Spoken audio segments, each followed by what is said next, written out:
Should be live. Hello, everyone. Happy Friday. For people in the Europe, UK, you guys are about to start your weekend, right? Weekend's kicking off now. And then for people in the US, you guys still got a couple hours till it is official. But I'm kind of starting mine a little bit early because Port Vale's playing in a little bit. So that's the squad. Going to make sure I catch them in the FA Cup. Got a new manager, so that's exciting times. But then I've still got some more podcasts today. I'm going to be kind of doing a bit more and probably working through the weekend to make up for some things. I was in Orlando most of the week for an AI event. Big buzzword now. A lot of mixed feelings about it. And it's kind of like gasoline. If you don't use it, you're going to have a very different life compared to everybody else that's happening. So just figuring some things out, how it fits with some workflows and processes and stuff like that to be more productive. But yeah, it was fascinating. But I guess as far as content and stories this week, I don't know if you guys have seen, we put out a new Icarus video. I'm going to share that here. So we got another video from Icarus Cup. Pretty cool. I mean, it was ages ago at this point. I feel like it was a while ago. Hey, soccer fan. But we've got this one. It's kind of like, rather than like we had one that we put up that was more like documentary vlog style, but this one is a little bit more of just some of the key elements, the key like cool things about the tournament, not as much like the story base or different things going on. So pretty cool, but it's a great event and timely because Icarus has just announced the registration is open for 2026. So Philadelphia, Austin, and Boston tournaments and events. It's going to be a big year because of the World Cup summer, as we know. But it's open and available, and they've already got some of their first teams signed up, so that's pretty cool. But yeah, crazy to think this was about 7 months ago now, the June event in Philadelphia, which is pretty awesome. But then even the planning for all of this, we did the podcast series. We were there covering it live. We did the longer form documentary story, and then this piece, that comes back like a year in the making now. So pretty cool to reflect on that. And I've loved working with everybody at Casa, at Icarus, to get that done. So make sure you check this out. We're at got just about 300 in a couple of days. But I think the cool thing about it is, we've got, I would call it the world's best dressed footy tournament by far. And so there's a lot of great kits here, but it's just like an awesome group of people that come together, different walks of life, different things that kind of drive them, bring people together, but a great kind of festival, fun experience, and kind of this part of this little world of like amateur adult footy that I think is really in a golden era right now in the United States, which is really cool. It's, people rekindling the dream or just having something to do to stay fit, active, have fun, connect with people. So pretty awesome and exciting times for that. So make sure you check that video out. I guess other updates here, other things going on. Again, the World Cup, we are officially in 2026. First full week of the year. First full week of what is a World Cup year that in North America we hope has a massive impact. And I still keep analyzing and looking at like what we're seeing happening around us. We're starting to see more momentum, right? I'm seeing more stories, more like media outlets are announcing campaigns and things that they're doing to tell stories around the tournament. So it's getting a little more momentum there. But still a lot of like the same old crap that we're seeing from, let's say, the gatekeepers, the institutions, FIFA themselves. Obviously they got a lot of bad publicity on the high ticket prices. They'll continue to get that. They kind of tried to come back, and Infantino's like, oh, well, there are some like $60 tickets, but like they're pretty much impossible to be found. I mean, I've looked on right now there's the opportunity on the ticket marketplace. I think there's still 2 more days. So there's another lottery now. So I had entered that for like specific games, but even on FIFA's own resale marketplace, I haven't looked at all the games, but most of them, like, tickets have doubled or tripled from the original, face value prices that FIFA offered. Ironically, the game I have tickets to, the Curacao Ivory Coast Cote d'Ivoire match in Philly, that's like one that's kind of maintained prices just because it's not as big of a draw. But the cool thing is, and we'll talk about the podcast a little bit more, but we had a guest on recently who's an expert with live events and ticketing and things, and he was able to break down maybe what he would have done differently, what FIFA is trying. And the big thing I got from him, though, is that he has a good feeling that a lot of these prices will modify. He was saying like nobody's bigger than the market and nobody can, totally corner the market. So FIFA's not going to be able to. So essentially, if people are not willing to pay X amount, the ticket prices are not going to stay up there. And even a lot of like the scalpers and resellers are going to have to moderate their prices if they want to move these tickets.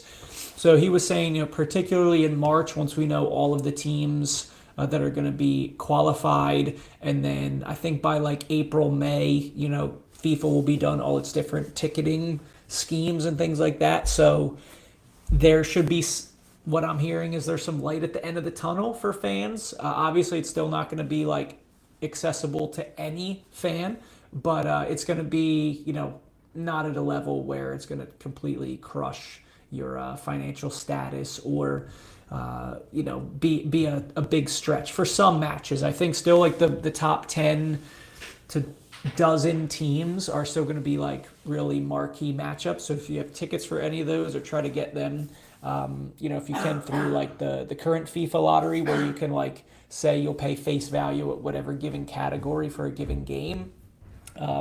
I did that for 1 or 2 games. I did that. I'm trying to get tickets for Scotland, Haiti, up in Boston at Foxborough, and then for Tunisia, Japan in Monterrey. So I basically said I'm willing to pay the category 4 price, or category 3, which I think is like about 140, 150 for each ticket. And then if I'm selected from that lottery, it'll automatically charge me. So I'm locked into that and going for it. But still, some of these matchups I think are going to drop. The guy I talked to, who I'm going to keep it a secret for now, but that podcast is going to be out in probably like 3 weeks or so. He was saying like the Club World Cup was an example where a lot of those tickets started too high and then FIFA had to drop them, and FIFA might quietly do that to save some face. But I think that for a lot of the matchups, because there's so many games with 48 teams, that a lot of the matchups, in most places are the tickets are probably going to relax a little bit in terms of those prices, because people just aren't going to be willing to pick them up. So we'll see. It's still a big question of like, there's an element of people traveling to North America to see their teams, and obviously the ticket price have not helped that, because that's an additional couple $100 on top of travel and accommodation and things. So yeah, it's like I find myself with this very kind of ambiguous mixed feelings when I'm thinking about the World Cup. I still think it's going to be huge. I think it's going to be a great time to experience. I'm glad to experience it, but I feel like whether it's a lot of political things going on, a lot of things that FIFA's doing with prices, like I just feel like the top down elements of the tournament suck right now, honestly, and are really like casting a harsh shadow on what should be a massive celebration. That being said, it kind of creates this larger idea and feeling in my mind, in my heart, of like, do it yourself, build your own underground World Cup, like FIFA type of thing, where it's like, how do we take the World Cup energy and spirit and make it real in our communities, whether it's a watch party, whether it's hosting like a tournament. I've heard of people talking about doing like art galleries, 1v1 tournaments, whether that's youth or adult, doing like quizzes and, just any opportunity to get people together, different ways to make visiting fans feel at home. So maybe hosting events for like, if you're in a city where maybe, who's going to be Norway is playing, if you want to do an event for Norwegian fans, like maybe you could do that if you're a youth soccer club or amateur team in your given place. I think there's a lot of opportunities to connect with people. So it's more of like, as crazy as it sounds, we're all going to be watching the games. We hope we see some epic football there, but like the games themselves are almost taking a back seat for me. And it's more of just like how we live the tournament in our own backyard, in our communities.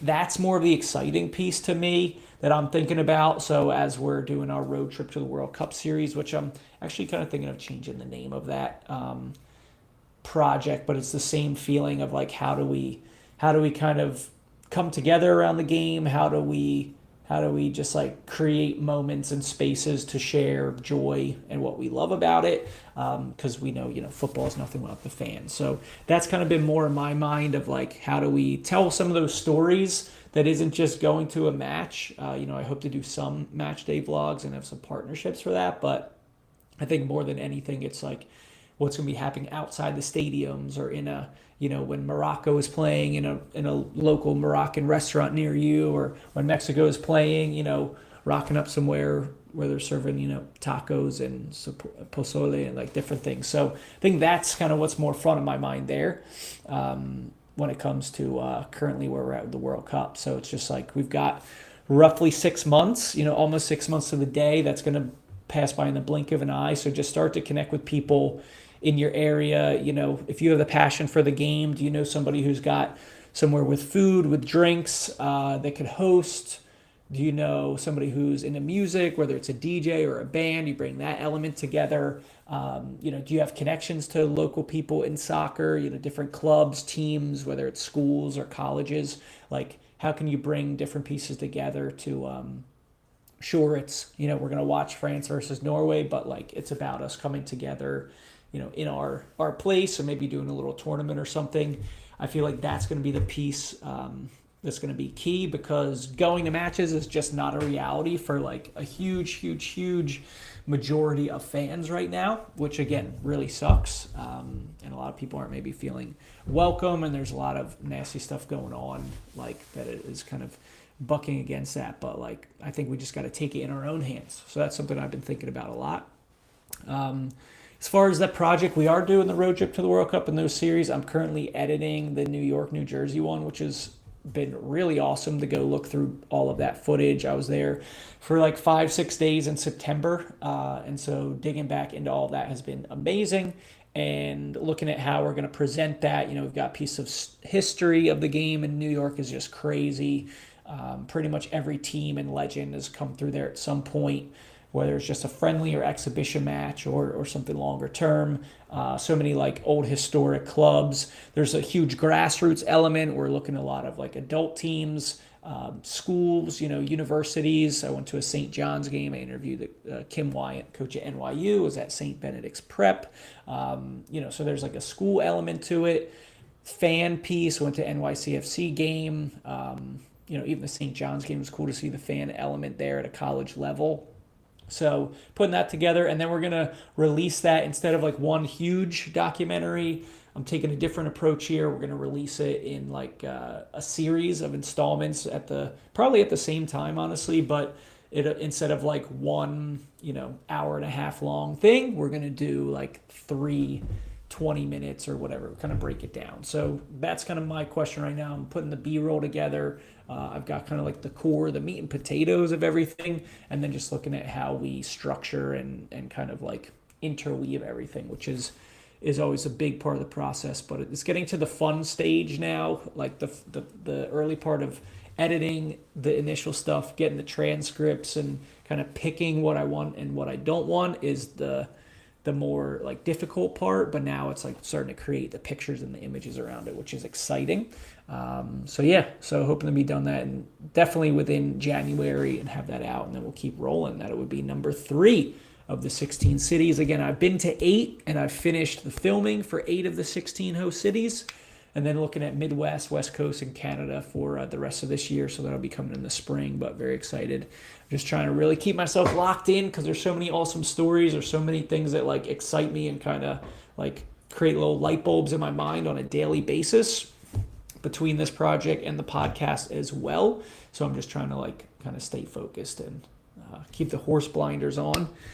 And then speaking of the podcast, the one that came out this week was with John Viola. He's an experienced agent. He's been in the game like 34 years as an agent, working largely in, the UK and then around Europe, but really internationally, some representation and deals with, in Brazil and around the world. So it's pretty awesome talking to him. He's from Glasgow, Scotland, huge Scotland fan. He's planning to come for the World Cup. So we talked about that and just like the larger impact that the tournament's going to have on, on the business of the game on a professional level in North America as well. So he was kind of looking at that.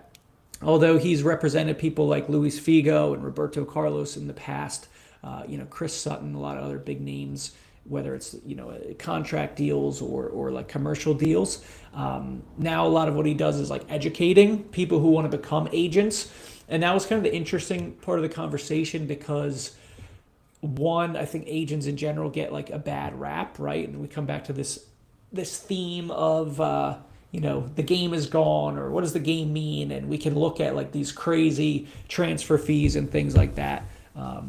Look at like the Alexander Isak like thing in the summer of trying to sit out or force a move, and agents kind of get the blame for that easily. So it's kind of interesting to see the other piece of this, that one, agents actually very much level the playing field and make it a better career for players, because without that, like before agents were really prominent, clubs had so much control and players were not really getting a fair sniff of things in general. So obviously there's still like extreme examples on the fringes now where it goes too far, but in general, the game really does need it. And clubs need agents too. Like he was saying, clubs might badmouth agents. He gives an example where like a club he had worked with, or there's a club chairman in the UK bad-mouthing agents, how they're destroying the industry, and he was saying that in the press. And then like the next day he got in touch with John and was like, hey, I need help finding a player.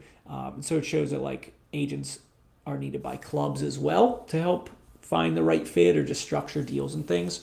But beyond that piece and kind of the reputation, it was interesting of like hearing his experience of what does it take to make it as an agent, because again, we have the image of like the guy flying on a private jet, nice suit, the sunglasses, all these things, but it's like it's such a fascinating role because it's so all encompassing, like the role that agents play in a lot of the players' lives,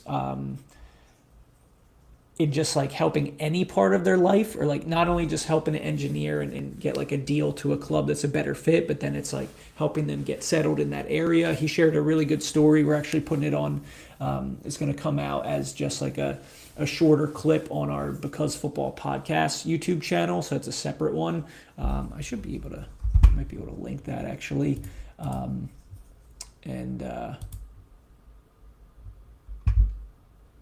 Cool. Oh, cool. We actually got a question from Devs. All right, 1 second, Devs.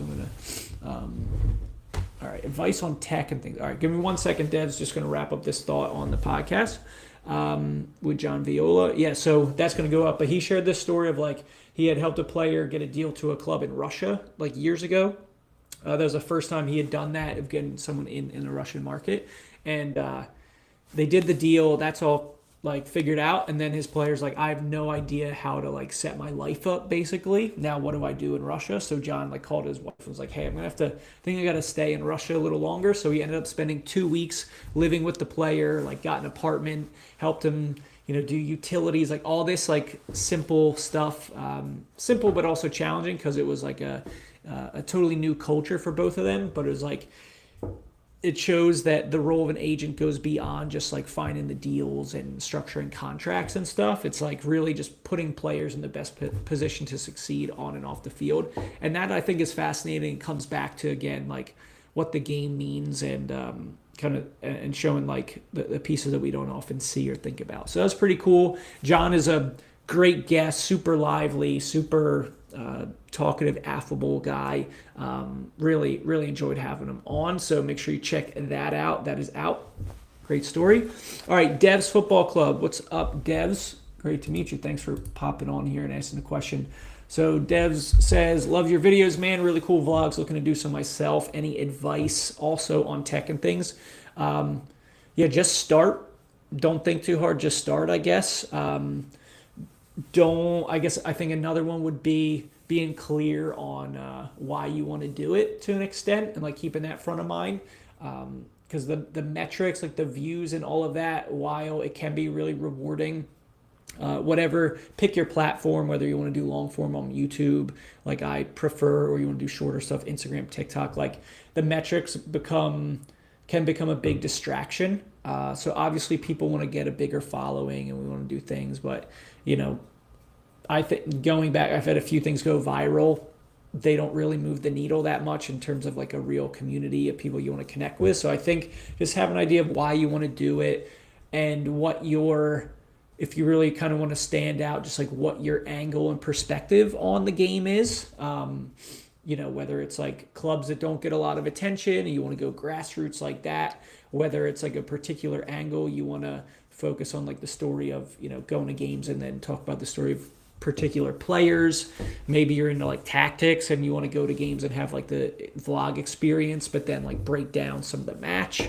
I would think just like, what do you kind of love? And that's going to like evolve and change over time too. So you don't need to like have it all figured out. So mainly just start to pay attention to that. As far as tech, I would break down the tech into, I guess, 3 buckets. One, whatever platforms you want to use. For me, it's mostly YouTube, Instagram for like the vlogs and things like that. I just feel more comfortable. I probably should do more on TikTok.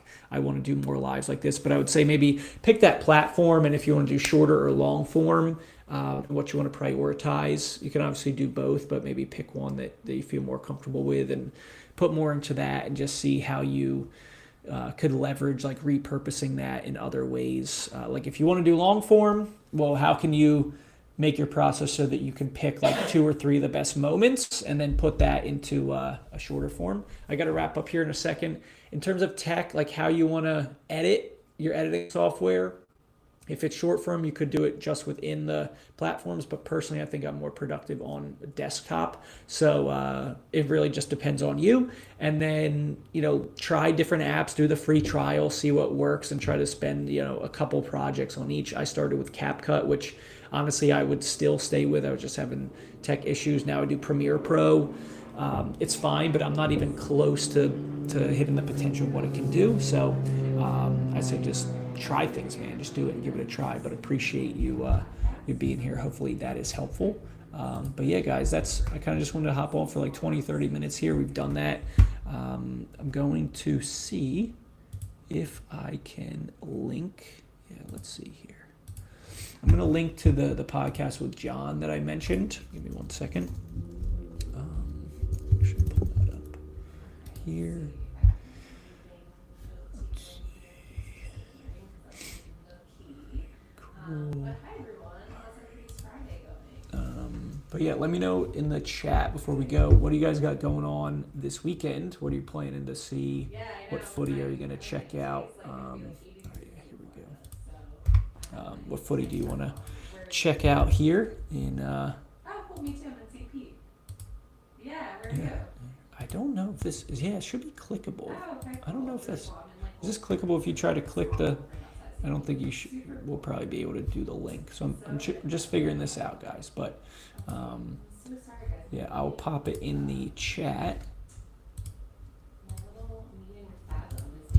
Here's the link to the John Viola podcast. Check that out. It's pretty fascinating in terms of, life of an agent, what it takes. And I think it's one of those things that football fans think about, like, what would it be like? So check that out. Thank you guys for being here, Devs. Appreciate it. Thank you, Devs. Hopefully that answered your question. And see you guys on the next one. Peace.